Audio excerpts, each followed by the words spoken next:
Assalamualaikum warahmatullahi wabarakatuh. Saya Muhammad Awais Al-Qarni bin Huzaizi akan membentangkan tajuk psikoanalisis Sigmund Freud. Pengenalan. Pendekatan yang diperkenalkan oleh Freud seperti kaedah hipnosis, berkaitan bebas dan analisis mimpi telah memberi sumbangan besar terhadap kaedah terapi psikoanalisis bagi merawat penyakit neurosis. Konsep asas teori psikoanalisis Freud.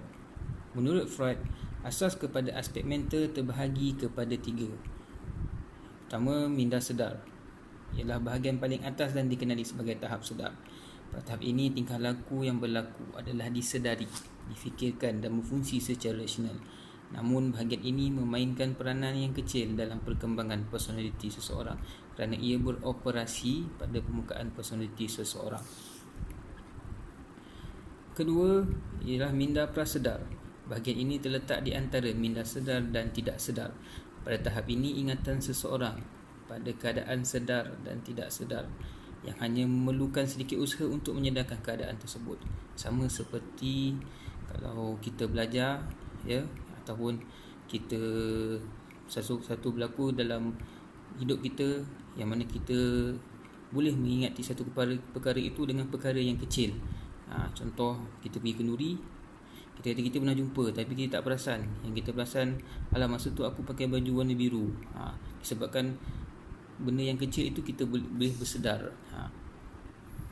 Yang ketiga ialah minda bawah sedar, iaitu bahagian yang ketiga adalah minda yang terletak bahagian paling bawah sekali. Pada tahap ini, seseorang tidak menyedari akan keadaan yang berlaku di sekelilingnya. Peringkat personaliti di paling bawah merupakan ruang simpanan yang mengandungi pengalaman masa lalu pada zaman kanak-kanak, reaksi emosi yang kuat, memori yang tidak boleh diterima atau tidak menyenangkan, termasuk desakan-desakan yang dialami. Simpanan tersebut adalah kekal di luar kesedaran dan perlu diluahkan dan dikongsi, dan jika gagal diurus akan mempengaruhi tingkah laku rasional individu secara berterusan dan akan memberi kesan kepada personaliti. Iaitu apa yang berlaku kepada manusia ini,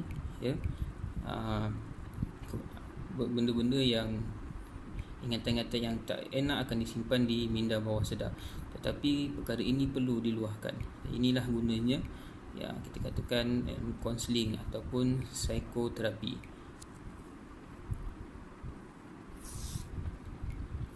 Di sini kita boleh tengok gambar rajah, gambar rajah bagaimana Freud mencontohkan iceberg. Yang paling atas tu adalah minda sedar yang kita boleh nampak. Yang kedua itu minda prasedar, di antara permukaan dan dalam, tapi dia ada di tengah-tengah. Dan yang ketiga adalah minda bawah sedar, iaitu bahagian minda bawah sedar, iaitu yang paling bawah sekali yang tak nampak. Okey, untuk seterusnya kita pergi kepada struktur personality. Di samping tiga minda tersebut, terdapat tiga konstruk utama yang penting kepada pembentukan personaliti manusia. Yang pertama adalah id.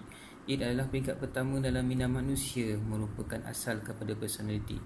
Terdiri dari sumber kuasa akal yang bersifat primitif, tidak tersusun dan tidak terkawal, tidak rasional, mematlamatkan keseronokan, kerana manusia akan sentiasa berusaha untuk memaksimumkan keseronokan dan minimumkan kesakitan.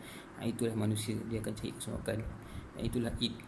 Ego, peringkat kedua dalam minda manusia, yang berkembang daripada id dan berusaha berhadapan secara realiti, berperanan untuk merealisasikan kehendak id dan bertindak sebagai penggerak kepada personaliti manusia. Ego berada di antara id dan superego yang berkonflik menjadi alat penyelesaian terhadap konflik tersebut.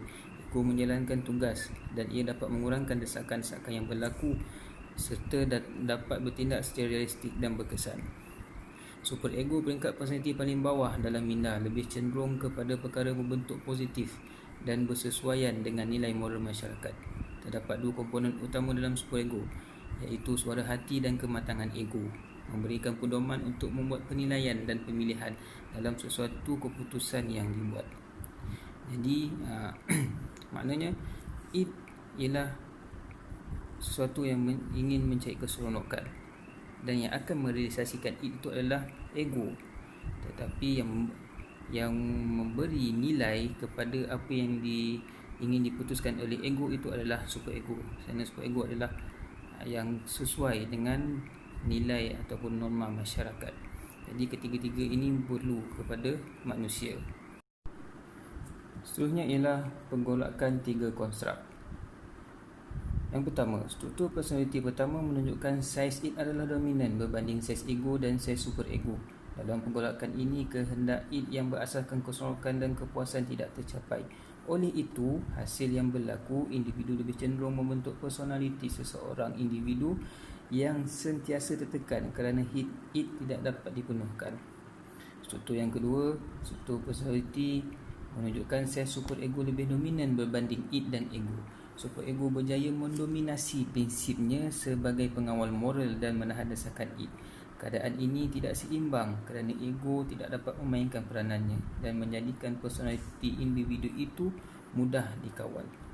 Dan yang ketiga, yang terakhir, struktur personaliti yang ketiga ialah ego lebih dominan berbanding id dan super ego, di mana ego dapat mengimbangkan keduanya.